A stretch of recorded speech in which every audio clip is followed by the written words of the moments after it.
Alright, hello. We are going to be doing the Cycle of Battle Chaos difficulty stage. This, of course, is Garland's event. Let me preface this with the team I'm about to use is not going to be capable of hitting the turn count or score. This one has a very tight score, and I don't really have a lot of the characters that are going to enable me to pull this off. But I did want to still make a video explaining the play-by-play and explaining the fight, because it is going to help a lot of people with clearing it. Warrior of Light, obvious choice. He's boosted, and he is going to actually negate a lot of the gimmicks of this particular fight. Vincent I'm bringing along just because I wanted to show that he's still usable, even in a fight that he's actually kind of terrible in. And then Selphie I chose because Charlotta's probably better, but I wanted to use someone different, since I'm not going to be able to hit the turn count anyway. That said, if you are going for the complete on this, some of the best teams I've seen include Warrior of Light plus Cloud, plus Charlotta, or in place of Cloud, using Garland is fantastic. It's also possible to cheese the fight using Charlotta and a friend Vincent that you swap in, as long as you also have Garland or Cloud in your party. Effectively, you reduce the boss's int brave to 0, and then you just keep it delayed or stunned forever so that you can continually break it, and it will never get a turn or buff its defense. That said, I'm not using that particular team. I intentionally am not bringing Charlotta because I don't want to half-cheese the fight. I want you to really see what it does.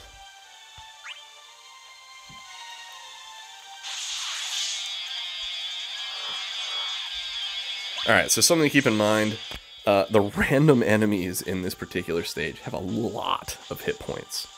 And these guys, of course, absorb lightning, so Vincent is terrible. I actually brought Cloud along not to help with the boss fight, but to blow up these trash waves. You can see this is a double hit meteor rain that is not even going to take off half their HP. These guys are ridiculous. All the enemies in this are ridiculous. And that's a problem when you're trying to hit the turn count. You are going to need to burn quite a few abilities just getting through everything if you want to hit the turn count on this.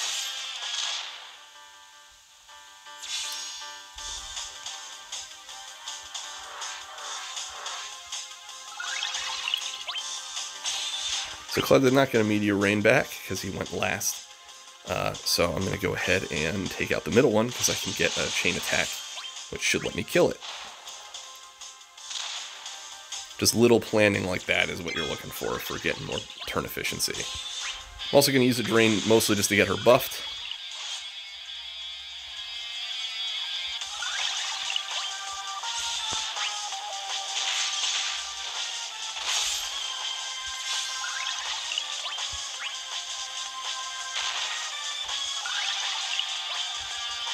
You can see a Meteor Rain ready. I'm actually still going to go ahead and use a finishing touch so I can use it on the next wave.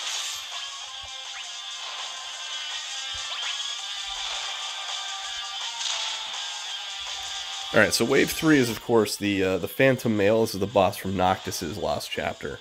Its gimmick is it's going to, on its first turn, buff itself in a way that makes its upcoming turns invisible. The real threat there is that if he attacks when you're not expecting it and breaks you, he's going to immediately follow up with a nasty HP attack and kill someone. The counter to that, of course, is Shining Shield from Warrior of Light is just so easy. I wouldn't even worry about it.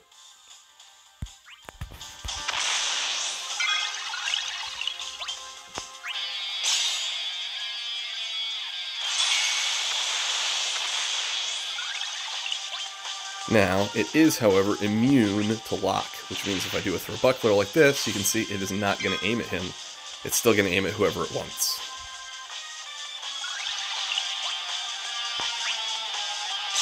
Now, I probably should have held on to this to buff Vincent, but I'm just going to go ahead and use it anyway.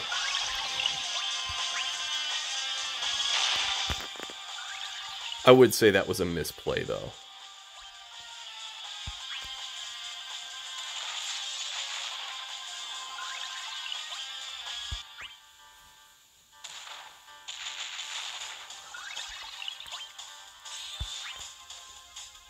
So like I said, it's important to get Shining Shield in place. At this point, he basically can't do anything. If you're not bringing Warrior of Light, really the counter here is just make sure whoever he's aiming at doesn't get broken. Just keep some brave on whoever he's looking at.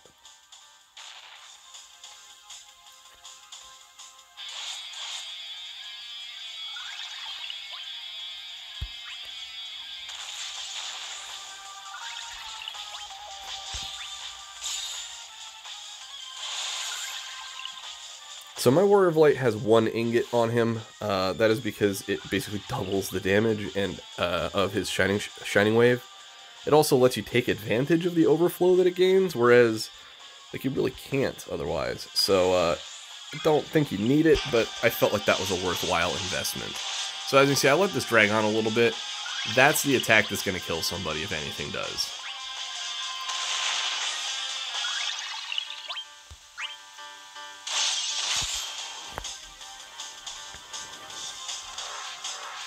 Alright, this wave isn't especially dangerous. It doesn't really do anything that's going to give you a hard time.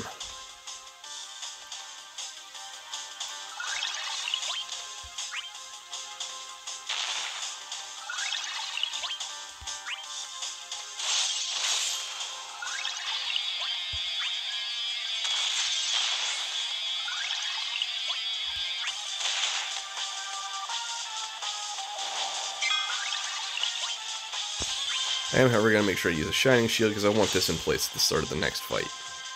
Alright, so this is the boss coming up, and it actually has some pretty obnoxious gimmicks. The main risk here, as you can see, is it has this glowing red bar. That is, of course, its recast bar. Similar to Summons, it has an overdrive style ability. And that particular attack, it's basically just a Brave plus HP attack, but as you're going to see, what follows is pretty obnoxious. So I'm going to open with one of these just to get it sort of crippled right from the get-go.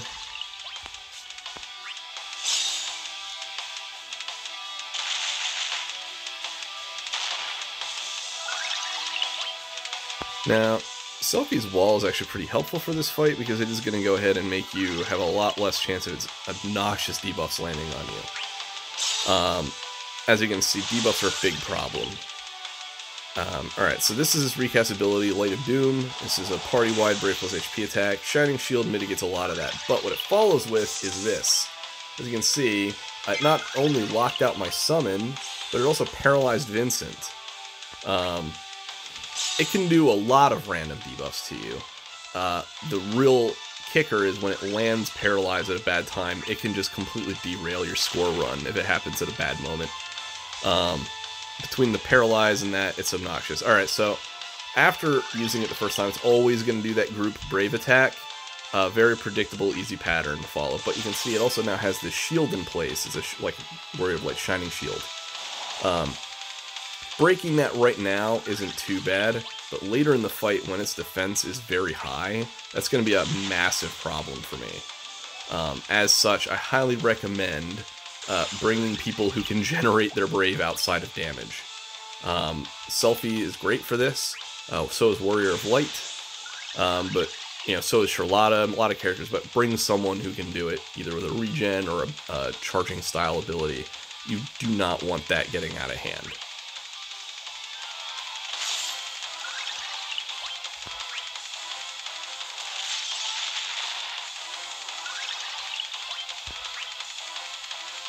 As you can see, I broke it now, but its recast ability is back up, which means it's going to do it again here any second.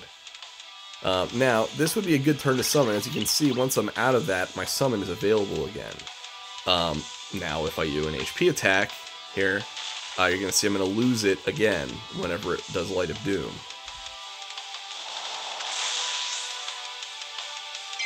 And as you see, I got double paralyzed despite having wall in place. It's just a super obnoxious ability it does. You do not lose your blessing, so like the 15% max brave from Rama is still there. But you do lose a lot of other, you can't activate it, right? As you see, this pattern is the same every time, so its attacks are incredibly predictable. It's the debuffs that you're going to have issues with. You can see even, like, I've been getting paralyzed like crazy. Even if this team was capable of hitting the score, it wouldn't hit it this run. I guarantee it.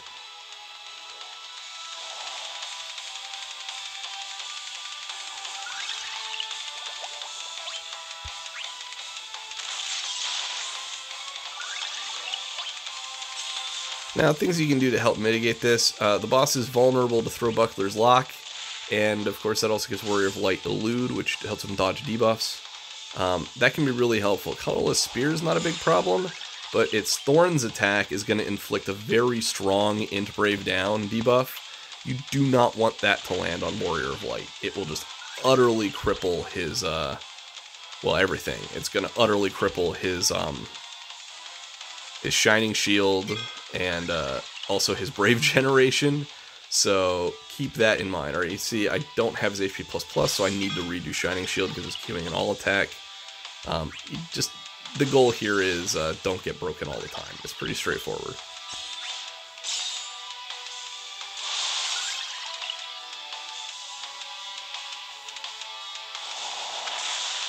So again, I could have summoned there, and now I can't. It's pretty straightforward.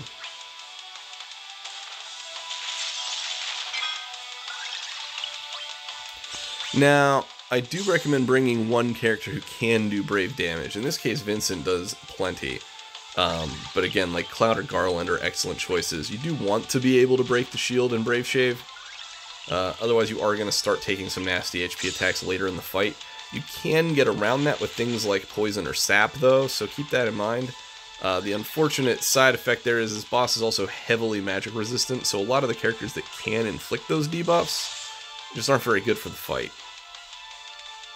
Alright, so Shadow Thorns, this is the attack that can be really obnoxious. You can see it did not land on Warrior of Light, but you don't want that debuff to land on Warrior of Light.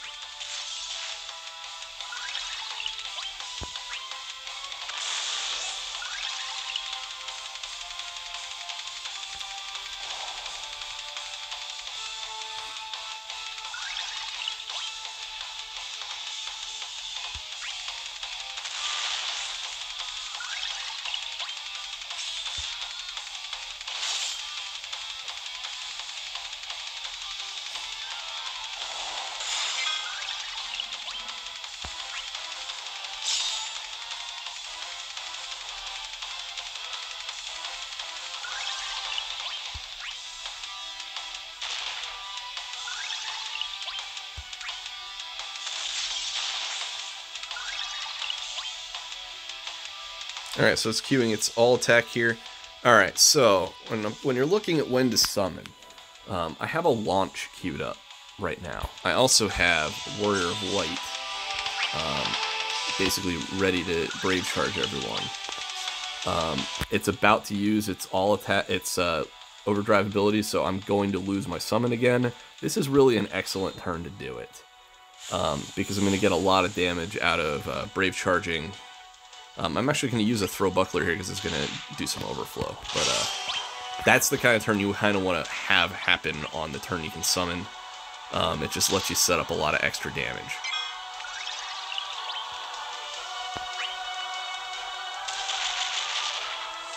As you can see, its defense is getting quite high.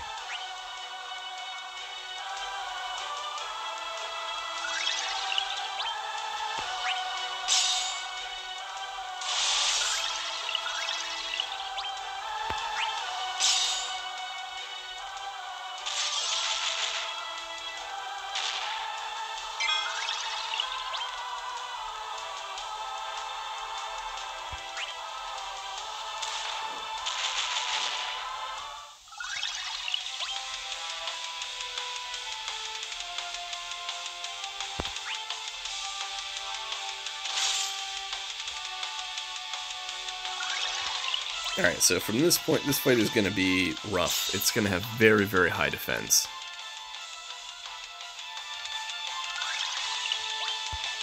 And so I'm going to be leaning very heavily on things like Shining Shield for some Brave Generation. Now, if you're going for the score, at this point in the fight, I'm already a turn over, right?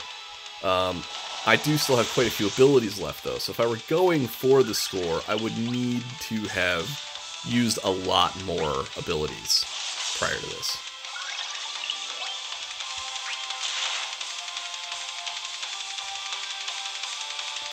It's also going to start using this attack quite a lot. This is a single target Brave plus HP attack. It's not especially threatening if you have Warrior of Light's Shining Shield in place. If it is targeting someone who does not have Shining Shield, for instance, you didn't bring him, just make sure whoever is aiming at is not going to get broken, and you should survive it just fine. Nonetheless, if you can't rush through this part of the fight, you need a healer, absolutely. Even Charlotta's heals are sufficient, just keep in mind you're going to need to undo some damage.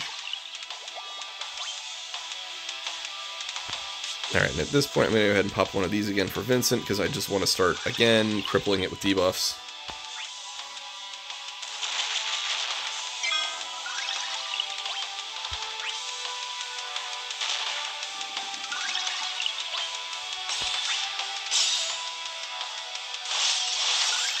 Now, I would say I made a bit of a misplay here. Vincent does not have Shining Shield. I could have reapplied it. As such, I'm going to need to use a regular Brave attack on him, or people are going to get killed here. Fortunately, it has attack down in place, so it's probably not going to be able to break anybody.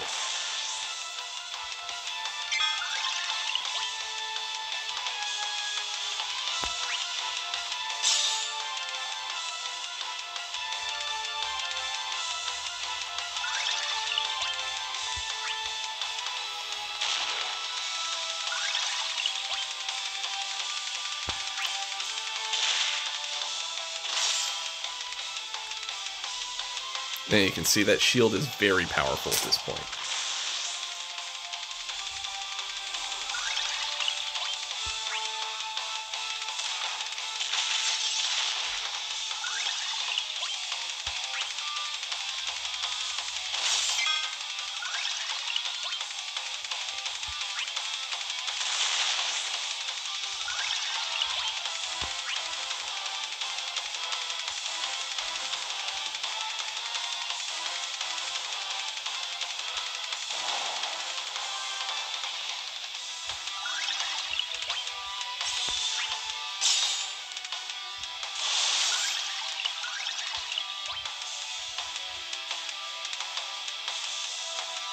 Okay, now I'm going to go ahead and just attack it.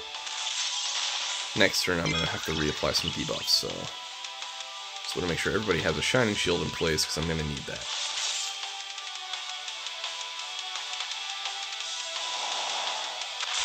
So you can see it does like quite a lot now.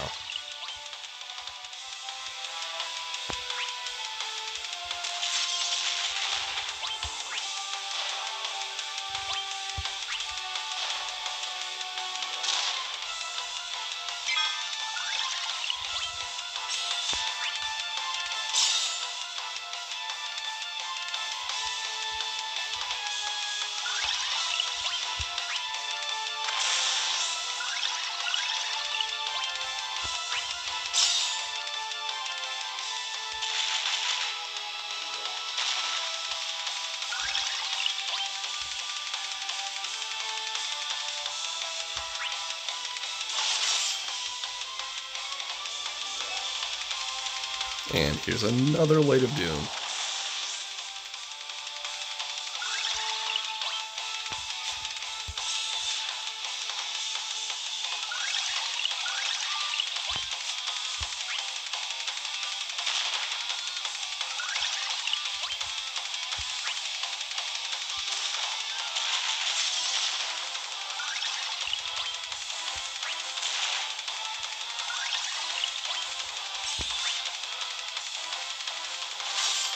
As you can see, this fight's about to be over.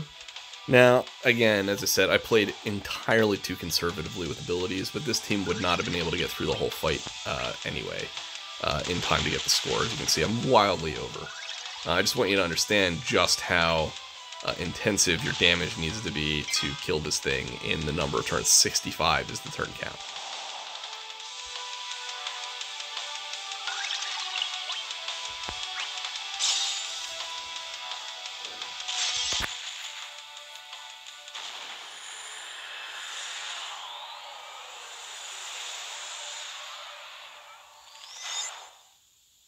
Alright, but that's how you clear this thing. I just sort of want to demonstrate you can clear this with pretty diverse teams. Especially if you have Warrior of Light, this thing should be beatable with almost anyone. It's just a matter of being able to get this one. Again, you get most of your rewards just from getting the nuggets from clearing it, so don't stress too much about it if you don't have the characters available you need for it. Very early on, you've got people like me who invested in someone they really like Vincent. It means I don't have the damage dealers I need to beat this thing. Nonetheless, I'm still going to get the major rewards here, so I don't feel like I'm missing out on too much. Missing out on 200 gems is a lot better than missing out on, you know, say 50 to 75,000 pulling on Garland, right? Anyway, I hope that watching this helped people understand the fight a bit, and thanks for watching.